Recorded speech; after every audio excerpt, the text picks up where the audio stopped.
It was chalky, but Kelvin Gastelum went out there and did the damn thing for us at Noche UFC to help us cash the lock of the night play that night. I believe I got him around minus 240 that night.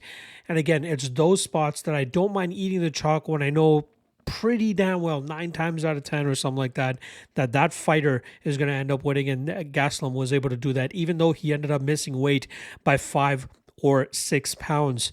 Now, since the last time I dropped this segment, we've gone 2-2 on lock of the night play, so taking a little bit of a hit there. Our record now for 2025 goes to 46-30 for a minus 6.32 unit deficit and a minus 2% ROI. Again, we're kind of stagnating now after digging ourselves out of that big hole from earlier in the year.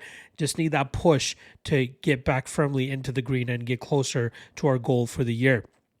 All right, this segment is to give you guys my top 3 considerations for a lock of the night play. Only one of them will be the official lock of the night play, and I've already dropped it on the MMA LOTN Patreon page. Link for that is obviously in the description below, or you can drop a comment and give your best guess in terms of what you think I will be pulling the trigger on for my lock of the night play. So let's get right into it. First candidate up is going to be Alexia Thainara, coming in at minus 235 as she goes up against Loma Lookboonmee.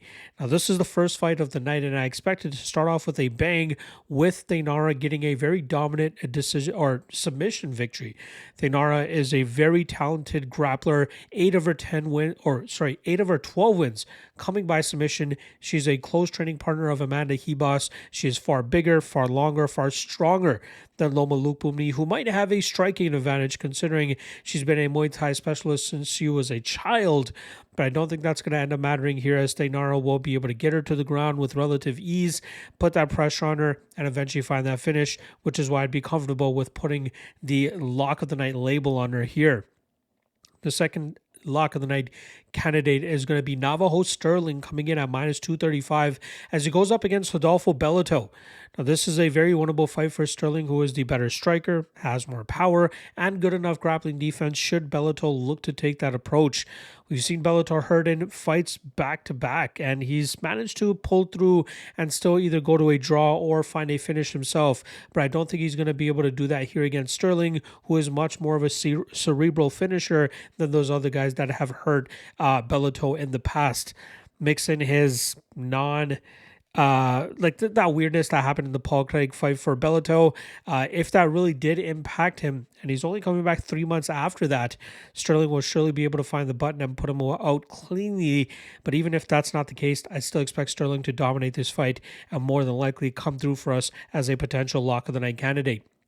The third and final lock of the night candidate is not one of my favorites in terms of a guy that I don't look to back all that often, but this seems to be a very winnable fight for Justin Tafa, who comes in at minus 115. He's taking on UFC newcomer Louis Sutherland, who is a little bit more athletic, might be able to wrestle, and probably has a better overall game. But I don't think Sutherland will find spots to be too comfortable in. Even if he looks to take Tafa to the ground, I don't think he'll be able to muster up that much control time, nor will he be able to muster up a finish. And I think that will lead to Tafa slowly walking him down, chipping away at his legs with some kicks, and eventually uncorking that big bomb to put Sutherland away. Again, I'm not a big fan of Tafa, but this matchup seems tailor-made for him, and we're getting a damn good line to take advantage of as well. Hence why I would consider him as the third and final lock of the night candidate.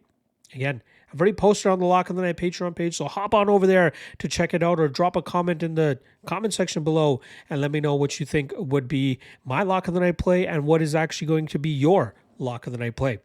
All right, I'll see you guys later today for the Chalk or Not segment for this UFC Perth card.